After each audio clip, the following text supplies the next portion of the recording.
orang akan pandang. Seterusnya, fasabbih bihamdi rabbika, maka bertasbihlah dengan memuji Tuhanmu. Dengan kata lain, sucikan dia dengan tasbih yang dibarangi dengan pujian. Dibarangi itu apa? Disertakan, disusuli dengan pujian. Kerana tasbih, apa beza tasbih dengan tahmid? Yang sebut itu fasabbih bihamdi. Beza tak tasbih dengan tahmid? Apa bezanya?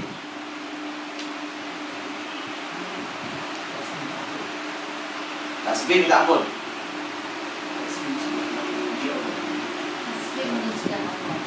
Tapi kenapa nak kena puji lagi? So tasbih tu apa? Apa maksud tasbih? Sabbaha itu adalah mensucikan. Beza dengan puji. Tasbih maksudnya adalah mensucikan. Baru Allah suruh bihamdi, dengan memujinya. Beza.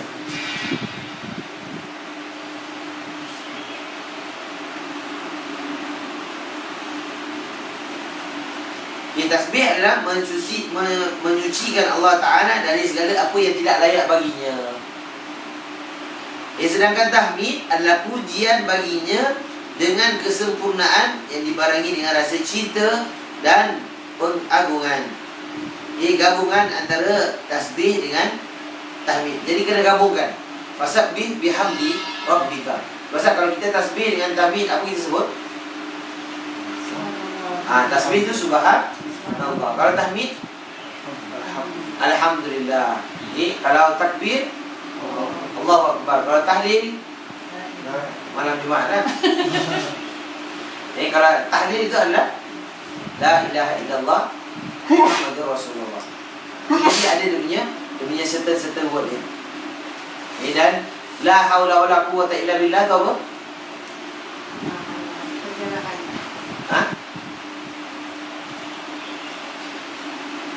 Itu adalah perbendaharaan Allah.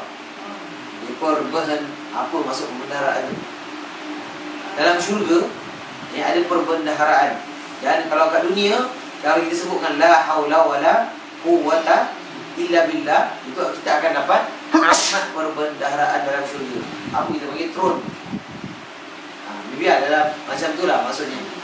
Dia ada satu benda yang besar. Dan benda itu adalah la haula wala quwwata illa billah. Jadi banyakkan zikir-zikir yang itu. Subhanallah, alhamdulillah, la ilaha illallah, wallahu akbar. Itu je Allah katakan apa? Ya Allah akan binakan bagi kita istana dalam syurga. Dan itu antara pohon-pohon yang akan hidup dengan banyak yang kita tasbih. Itu pasal kita kena banyakkan berzikir. Maknanya pohon-pohon di bumi. Syurga lah, syurga kan? Nabi Ibrahim katakan bahawa syurga ini tanahnya subur. Cuma dia tak ada apa? Dia tak ada pokok. Dalam syurga ni tak ada pokok. Tapi dia akan ada pokok seandainya manusia ni berzikir. Dan itu antaranya lah. Subhanallah, alhamdulillah, la ilaha illallah. Makin banyak dia zikir, makin besar pokok dia dalam syurga. So kita sekarang ni tengah menanam pokok lah. Kalau kita banyakkan zikir, subhanallah, tapi kena ikut syariat lah. Dia pokok khusus untuk kita lah. Makin besar tu pasal Nabi Ibrahim katakan syurga tu tanah dia subur. Tinggal kau nak bagi sikit je. Kita sebutkan banyak-banyak. Kalau tak buat apa-apa kat rumah, subhanallah, alhamdulillah, happy je. Itu makin tumbuh pokok kat dalam syurga. Itu Nabi Ibrahim pesan kat Nabi Muhammad. Waktu Isra Mi'raj, Nabi Ibrahim pesan. Kau pesan dekat umat kau, sesungguhnya syurga itu tanam-tanaman, tak ada tanam-tanaman, tapi tanah dia subur. So berapa kali? 53 kali. Itu sebanyak mungkin. Unlimited edition. Kalau 33 kali itu memang dalam solat lah. Yang masa yang lepas solat itu khusus. Kita dapat pahala lain pula. Ini yang biasa-biasa waktu kosong, bacalah zikir-zikir ni. Pasal kita Islam ni banyakkan berzikir. Masa kita tengok sekarang banyak orang berzikir sampai berjoget. Itu zikir yang ada apostrophe. Yelah, zikir tak? Sekarang ni, okey, kalau ada orang zikir macam tu, diterima tak? Tak lah, pasal tu dah lain bawa cara. Cara lain, niat dah satu. Ya, rasa itu dari cara. Cara Jadi, dia lain. kalau- Cara tak menunjukkan Definitely kalau itu orang perempuan out lah. Itulah kira. Kadang-kadang saya nampak perempuan sampai joget-joget. Perempuan sampai, Joget-joget depan lelaki. itu out lah. Itu out, definitely out lah. Saya Campur kalau- lelaki, David dah campur lelaki dah out lah. Tapi ini kalau saya buat kalau di dalam internet memang dia tunjuk ramai-ramai. Tapi kalau lelaki dengan lelaki, itu zikir macam mana Samsudin yang zikir ni, yang Joget-joget yang lah. joget-joget. Oh. Pusing eh. Saya tak buat, bukan dalam Tak ni yang macam sufi punya Ya, ya, ya, lah. sebenarnya. Tak boleh lah. Saya tak rasa. Dia panggil apa? Islamic apa? My apa? Migraine. Ah, my Islamic sambil dia. Tapi saya sini pernah tengok lah. Tak, okey. Sekarang ni diterima atau tidak? Aduh. Oh, ada. Ada. Tak, cuma yang lelaki perempuan tu mungkin buat kat private lah. Kalau kat masjid, diorang joget-joget juga.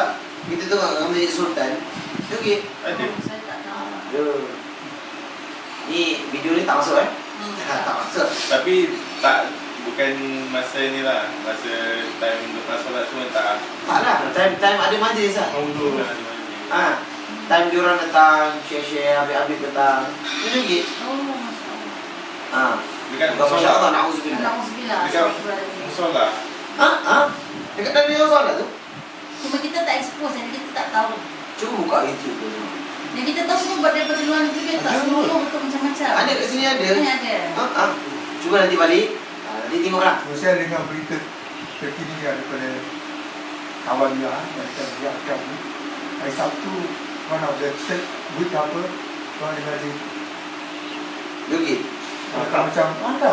Zikir lah. Dia zikir. Dia bilang dia sepuluh lebih lambat lah yang motor dia. Dia dengar, macam ada suara ni. Dia tengok orang. Dia macam bergoyang. Berapa kawan baik Aisyah? No. Mungkin dah 10 lebih. Dia lambat naik Isyak. Tak boleh lah. Naik Isyak. Aisyah, Itu demi majlis tersendiri lah. Apa namanya? saya Sabtu je. Hari Sabtu. Third Saturday. Samsung Sabtu ada. dia okey lah. Kita pergi yang kita. Tak, kita action lambat Aisyah. Action. Lagi toilet, pergi toilet. Wallet tertinggal. Tapi, okey, diterima atau tidak? Ni diterima atau tidak, itu nak kena check dua perkara lah. Yang pertama, nak amalan kita diterima kena ada keikhlasan. Tidak hanya diorang ikhlas lah. Ikhlas agaknya. Confirm ikhlas. Confirm dia bilang. Yang pasal mereka nakkan dia punya feel, nakkan rapat dengan Allah. Itu yang pertama ada. Yang boleh jadi diterima. Tapi yang kedua, tu pun nak kena check bahawa mengikuti sunnah atau tidak. Bila tengok, balik tak ikut dah. Tapi para ulama ada bahaskan apa hukum zikir berjoget. Dia kalau zikir berjoget, bukan maksudnya dia ada gerakan lah. Faham tak? Gerakan. Kalau kita zikir yang dia gerak sendiri. Dulu lah, kalau kita zaman kita kecil, zikir bergerak tak? Bergerak kan? Macam tu lah, bergerak yang normal. Bergerak yang normal maksudnya tidak buat-buat dan tak menjadikan dia satu benda yang boleh nak sampai tahap. Itu tak apa lah. Contoh, macam kita berzikir subhanallah, kita dah bergerak lah, ada lah, dia punya gerakan sikit lah. Naturally lah, maksudnya bukan buat-buat. Naturally, itu tak menjadi masalah. Tapi bila dah nakkan sangat, dia akan jadi macam tu lah. Boleh tak? Kalau macam sekarang ni, mereka joget macam tu, yang mereka yang mula-mulanya natural, lepas tu dah tak jadi natural. Itu pasal banyak sebab dia lain. Pasal dia ada dia punya tarikat dia punya tahap-tahap dia. Semua lain lah. Cuma kalau kita zikir, saya kalau zikir subhanallah, alhamdulillah, la ilaha illallah, Allah. Salah? Senyum okey. Akan biar tampuan. Dia kalau gitu pun maksudnya kita tak enjoy lah. Kita buat benda yang selagi tak melanggar syariat. Tapi kalau dah sampai joget gitu kan, dah sampai berdiri-berdiri, dah sampai meroyan, itu dah melampau lah. Dan kita pun tengok yang dia zikirkan itu semua bukan zikir-zikir yang sunnah. Jadi itu pun nak kena check jugalah. Jadi nak kena dua benda kena check. Nak tahu amalan kita diterima atau tidak. Yang pertama ikhlas. Yang kedua Diterima atau tidak. mengikuti syariat ataupun tidak. Tapi yang mengikuti syariat itu lebih penting daripada ikhlas. Oh no. Sebab kalau ikhlas tak mengikuti syariat pun tak boleh diterima. Tapi kalau ikut syariat tak ikhlas, dia benda ni tak boleh pisah. Benda ni tak boleh pisah. Kalau satu ada ikhlas ada, tak ikut syariat jadi macam tu. Kalau ikut syariat sangat gini tapi nak menunjuk, tapi nak katakan aku yang paling sunnah kat Singapura ni, pasal nak dapatkan title tu tak dapat. Boleh tak? Itu pasal dia tak boleh lari daripada dua perkara ni. Ini para ulama katakan tazkiyatun nufus. Dia kena cuci hati. Dan cuci hati bukan syok sendiri. Kena ada guideline. Iaitu mengikuti sunnah Nabi, kena ikut syariat Nabi SAW. So memang kita asalnya tengok diorang baik kan. Diorang baik. Cuba dah tanya lepas diorang zikir, best tak? Saya cakap best. Rasa tenang, bla bla bla bla bla. Tapi dia dikaburkan dengan yang tak ikut syariat tadi. Tapi kita pula dah rasa, dah belajar, amal pun tak. Itu kekurangan kita lah. Kita banyak belajar, tapi kadang-kadang kita tak amal dan kita kadang-kadang tak ikhlas. Itu sentiasa kena muhasabah lah. Muhasabah ni.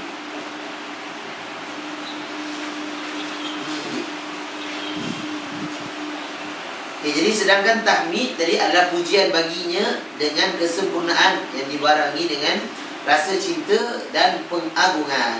Adanya rasa cinta dan pengagungan. Gabungan antara tasbih dengan tahmid. Seterusnya Allah Subhanahu Wa Taala berfirman wastaghfir. Wastaghfir. Apa maksud wastaghfir?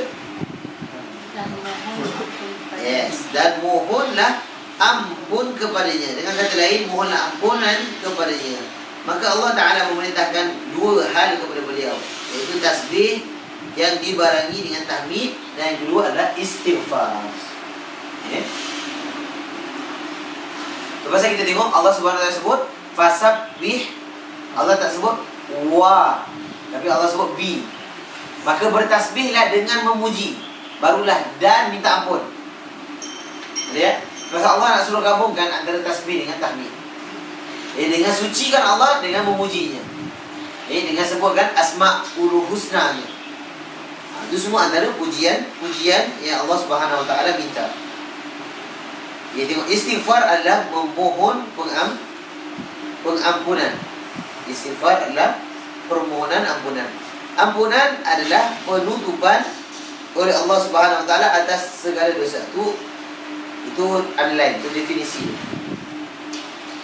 Ampunan adalah penutupan oleh Allah Ta'ala atas segala dosa hamba-Nya yang menghapusnya atau melewatkannya.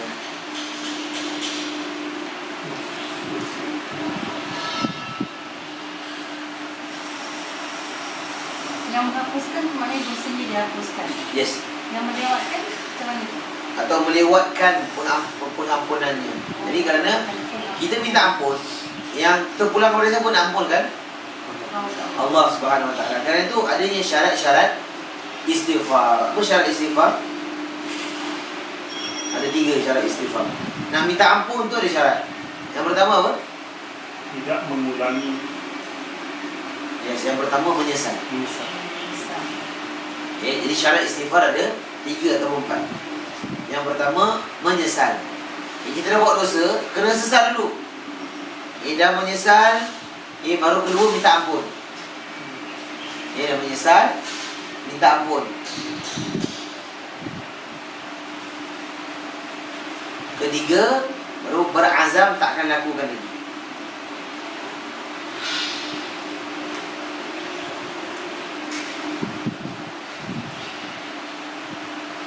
Ini sama macam syarat bertaubat ni, Ustaz. Sama lah.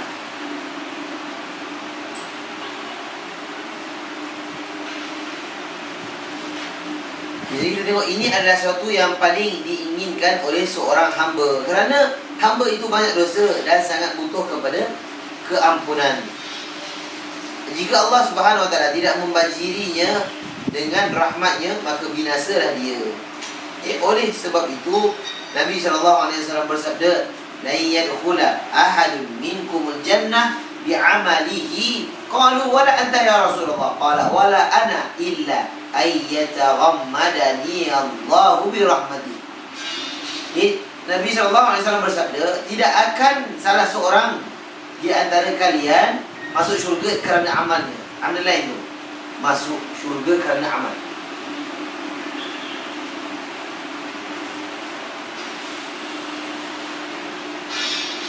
Maksudnya apa? Kita buat amal kat dunia hari ni, boleh masuk syurga tak? Kita masuk syurga kerana rahmat Allah. Sebab kalau kita nak berkira dengan Allah, macam mana kita buat yang terbaik pun, dia takkan cukup untuk masuk syurga. Kerana dosa kita lagi banyak. Tapi Habib buat apa kita beramal sekarang ni? Untuk dapat keridaan Allah. Untuk dapatkan rahmat dan keredaan Allah Subhanahu Wa Taala. Jadi kita solat hari ni, kita harapkan pahalanya. Walaupun memang tak boleh, tapi Allah kan ada janji, kalau kita solat demikian dapat pahala sedemikian, betul tak? Kalau kita pergi masjid dapat pahala sedemikian. Bukan maksudnya dengan kita kumpul-kumpul dah cukup dah, kita punya point dah boleh masuk syurga. Tidak. Macam mana cukup pun, itu pun tak boleh nak masuk syurga Allah. Kerana syurga Allah mahal lah, terlalu mahal. Jadi yang kita buat ini untuk Allah redha kat kita, dan dengan itu Allah masukkan kita dalam syurga. Jadi kerana itu tak boleh nak katakan kita amal ni tak nak syurga. Itu tak boleh. Kita amal ni nak ikhlas je, tak nak apa-apa pun. Biarlah Allah nak kasih, kita nak kasih ke, kita nak ambil. Jadi itu salah. Jadi memang dia punya konsep dia, kita takkan boleh buat amalan untuk masukkan syurga. Tapi kan tadi banyak Allah dah sebutkan bahawa dengan zikir-zikir tadi akan tumbuh pokok-pokok kat dalam syurga. Ini semua kita harapkan lah. Kita harapkan. Dalam masa yang sama, benda-benda amal-amal baik akan hapuskan amal-amal yang jahat. Amal-amal yang jahat. Para sahabat bertanya, tidak juga engkau wahai Rasulullah? Engkau pun tak boleh ya Rasulullah? Maka beliau menjawab, aku pun tidak. Tidak juga aku, melainkan kerana Allah melimpahkan ku dengan rahmatnya.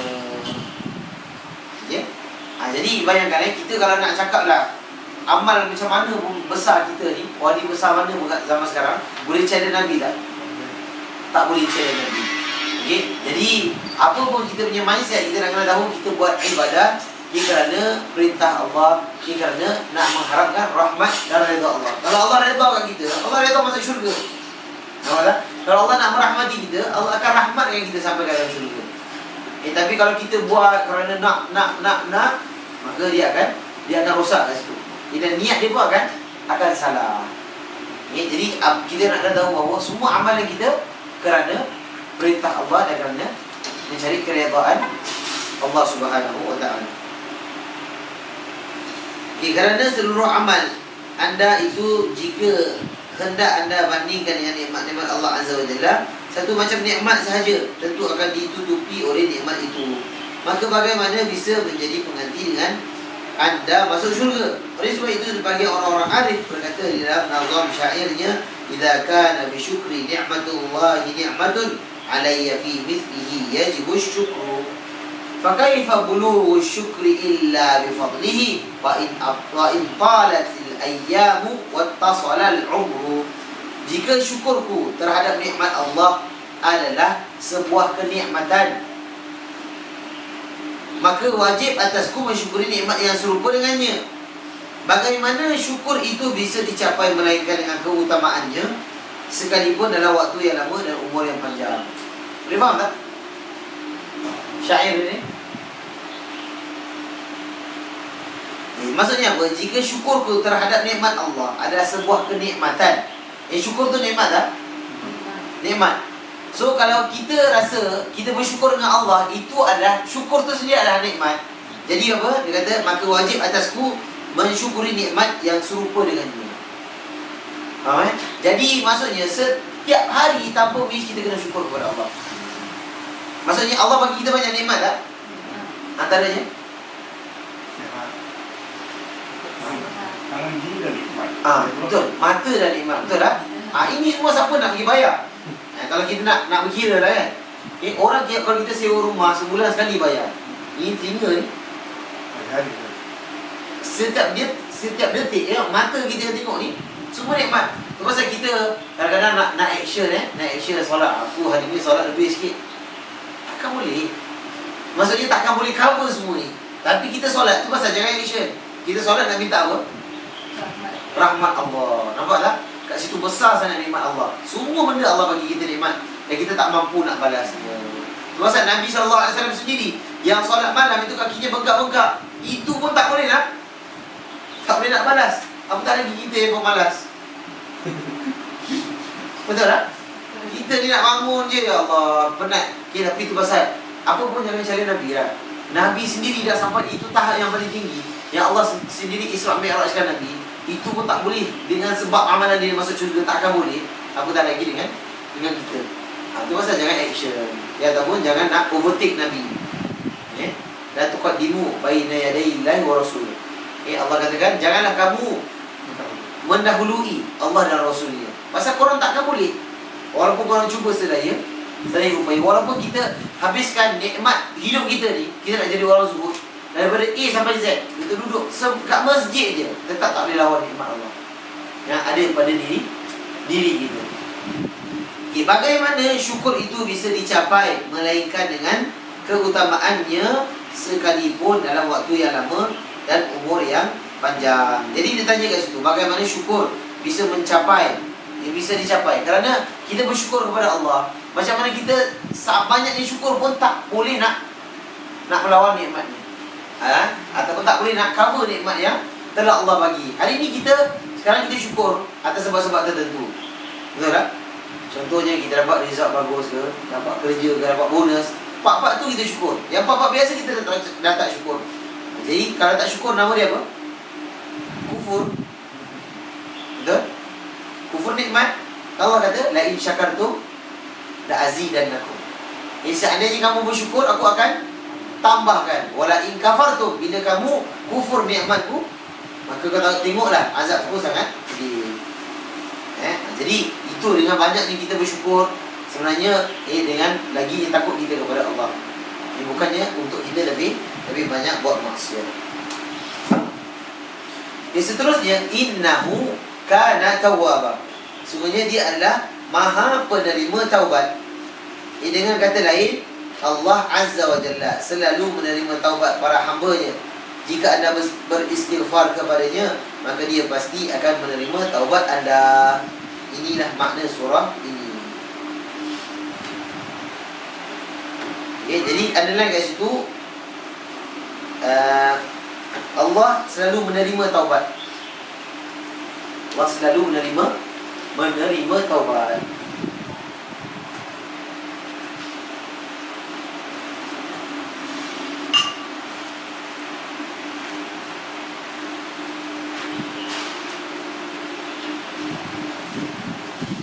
Hari ni dah buat maksiat belum?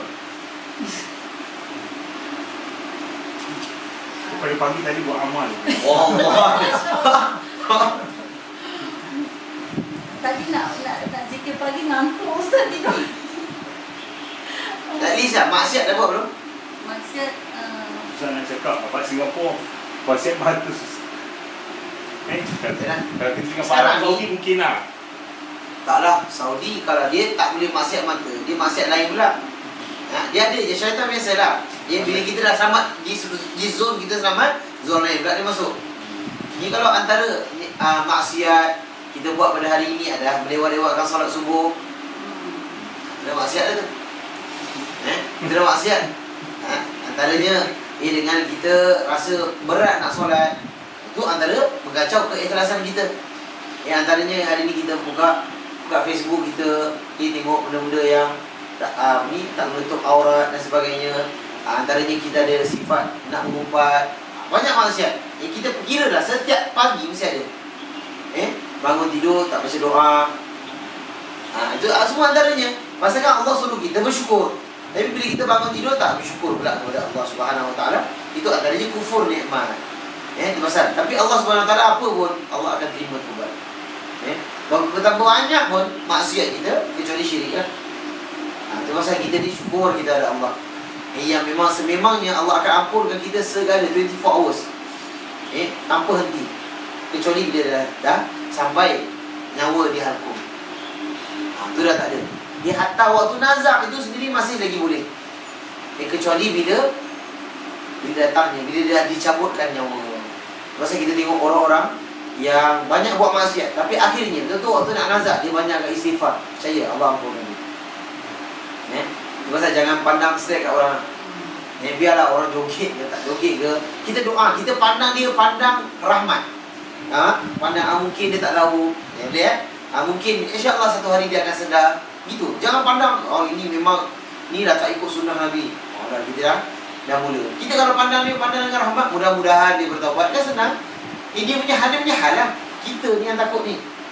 Itu belum tentu Kita belum tentu yang kita sekarang ni belajar sungguh-sungguh. Tahta kita belajar untuk kita nak dikatakan pandai, nak kita katakan kita yang paling cool, ini dan sebagainya. Itu je dah salah. Waliyazubillah. Pasal kita kena banyak-banyak syukur. Pasal Allah Subhanahu Wa Taala akan ampunkan semua hamba-hambanya. Tak kira siapa. Pasal jangan mata hasad tu jangan. Biarlah dia hidupkanlah suka hati dia lah. Tapi kalau ada saudara mara kita yang masih mengamalkan tahlil lah, itu semua kan, adakah kita harus cakap sesuatu mereka atau diamkan di sini? Tak, dia boleh nak cakap, tetapi dalam hal nak menasihatilah. Jangan menghina tu, jangan. Yalah, kalau nak menasihati pun susah. Kadang-kadang dia tak menerima kan. Dia tengok what's dia priority lah. Jadi kalau solat dengan tahlil mana nak dulu-dulu? Diorang jaga solat. Okey lah, kalau dah jaga solat, ini mungkin masalah tahlil ini susah. Terlalu susah. Letaklah siapa dah datang pun. Dia tengok Sudais datang kat sini pun kena juga. Itu imam besar Majlis Haram. Masuk sini kena. Kena itu, kena ini. Siapa-siapa pun masuk. Mufti Meng ke siapa ke, walaupun dah bagus macam mana pun tetap kena juga. Pasal ini tradisi yang tak boleh nak dipisahkan. So kita at last kita amalkan untuk diri kita saudara. Pasal kita takut bila kita cakap jadi fitnah. Betul tak? Bila kita cakap pasal tahlil punya pasal tak tunggu setahun. Mana nak dulu? Jadi biarlah, mungkin dia tahu apa stand kita, dan kita pun tak apalah. Selagi dia tak syirik, insya-Allah okeylah. Pasal tu ada tahap-tahap dia lah. Dan tak selamanya kita kena bergaduh. Betul tak? Kita kena carry on, move on. Banyak lagi benda-benda yang kita kena recover. Kalau dia tak nak dengar pasal tahlil, bincang pasal benda lain yang tak ada khilaf kat situ ke. Betul tak? Pasal banyak lagi dalam Islam. Kita tengok Minhajul Muslim ni, banyak tebal ni. Yang masalah kita satu je, tahlil. Antara je lah yang hot lah, yang hot. Jadi maybe kita dah sampai masa untuk kita tinggalkan sementara, ataupun kita biarkan sampai dah waktu dia nak dengar, dia datang kita, dia tanya tak apa. Dan kita tak payah lah. Setiap kali dia nak cakap, kita cakap pun dia bingit. Betul tak? Biarlah, dia dah tahu. Okey lah, tak apalah, tak nak bincang pun kita tak apa, kita bincang benda lain. Macam mana sekarang transaksi dalam